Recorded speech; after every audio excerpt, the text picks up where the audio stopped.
At ringside is our peripatetic chronicler of the boxing scene, Howard Cosell. Okay, Howard.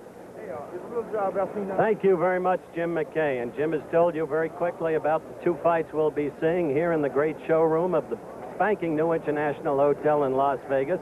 Up in the ring right now is that young American who carried the flag about the ring in Mexico City when they won the gold medal in the heavyweight classification. You're looking at George Foreman right now. He's preparing to go against a fellow named Kid Hazelton. Now, maybe you never heard of Kid Hazelton, but most people have never heard of Kid Hazelton. He was born in London. He's had 7 professional fights. He's won 5, and he's lost 2. And he is 6 feet 7 inches tall, weighs, as you just heard the public address announcer say, only 189 pounds. George Foreman is in utterly superb condition. He weighs 214 and a half pounds. He is 6 feet 3 and a half inches tall.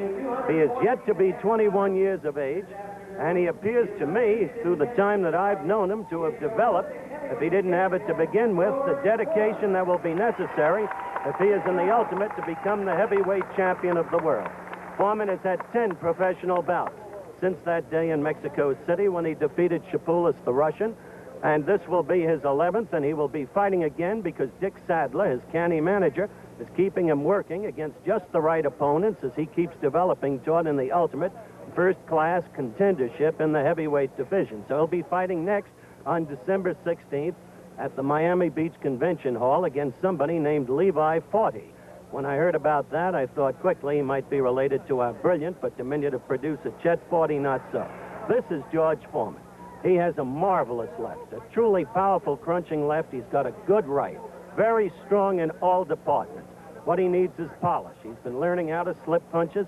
He's been learning how to move. He's been learning how to adjust to an opponent.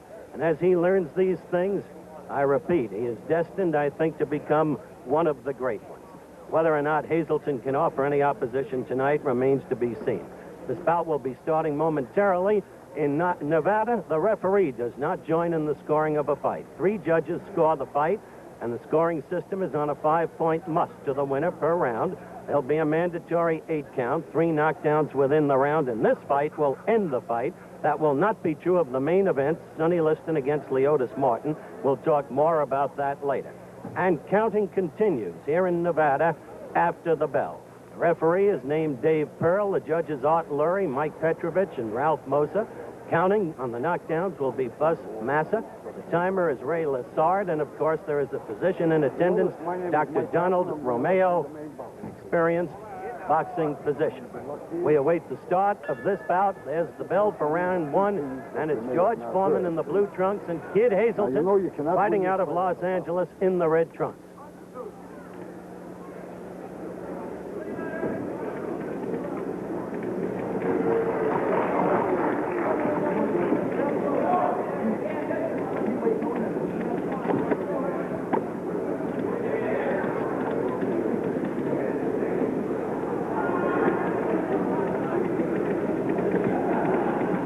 Foreman, so far, as you can see, very cautious, but watch that left. Hazelton was hurt a little bit with the first left to the upper chest. There, he was hurt with that right to the midsection, as you saw. He's in trouble right now, immediately.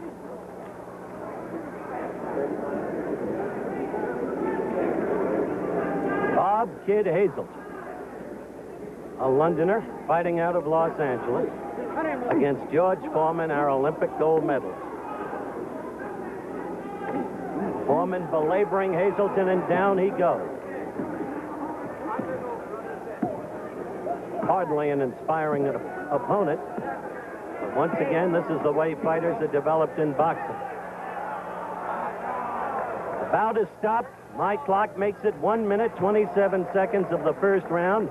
I think we'll hop into the ring to talk a bit with young George Foreman as he wins his 11th professional fight, but not a bout that will remain distinguished in his pugilistic career yet to come.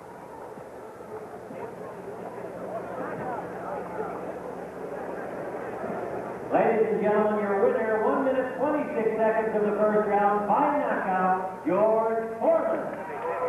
George, stay up there. George, wait up there, please. fella is there with you, George? How will I know when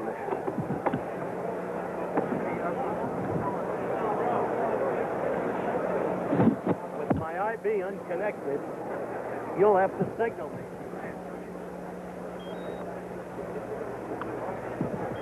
Howard.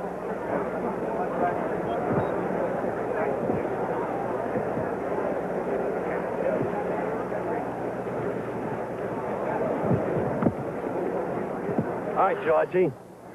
First, let Dick Sadler put that robe around you to keep you warm. But as a matter of fact, I don't see how you could have worked up any warmth. The opponent was so easy. Isn't that true? Not easy. I was just lucky. I was just hard on him. He wasn't easy. He was a good professional fighter. And I won. You sure did win. My clock made it 1 minute, 27 seconds of the first round. But honestly, Dick, the cold fact is, and I think we can tell the truth as we bring in Dick Sadler, the manager, you're bringing George along the right way, the right opponents, until he develops the skills that will make him a frontline contender. Isn't that true? Well, I appreciate your thinking. A lot of people have different opinions, Hard, but we do the best that we can, and it'll take George a little time, and there's no shortcuts to success, and nothing but time will make it advisable. How much time will it take? Oh, we're looking at your knockout now. Take a look at the monitor, George, and talk over it. Well, I'm just stalking the guy. He's a little lurid. I'm not warm yet, so I'm trying to knock his punches down and give him what I learned. I'm getting closer and closer, and he threw a hook there, which... Watch you come in with a left to the upper chest now. Well, he's tall, and I got to aim low. I got to aim, where I can hit. So I'm parrying the punches, so like Jack Johnson. Notice that jab. Let's go. Now you're really giving it to him. Well, I got a couple lucky punches in that time. That one to the midsection really hurt him. That hurt him. I think that's what won the fight. Those were a couple of wild punches, but they're in the right place. Yeah, this guy really came to fight. But I was lucky. I don't know why you keep telling me you're lucky. You're just much too good for that, lad. I congratulate you on the victory. And I tell you this, George, the way you're coming along, it may not be too much longer before you'll be fighting the very good ones. Good luck. Hey, thanks a lot, Howard. George Foreman, of course, the Olympic gold medalist who had such an easy time knocking out Kid Hazelton in 1 minute 27 seconds of the first round. Coming up, a man you're going to be very curious about seeing after all these years. Charles Sonny Liston, and he'll be going against Leotis Martin. We'll be back with more action at ringside in just 1 moment.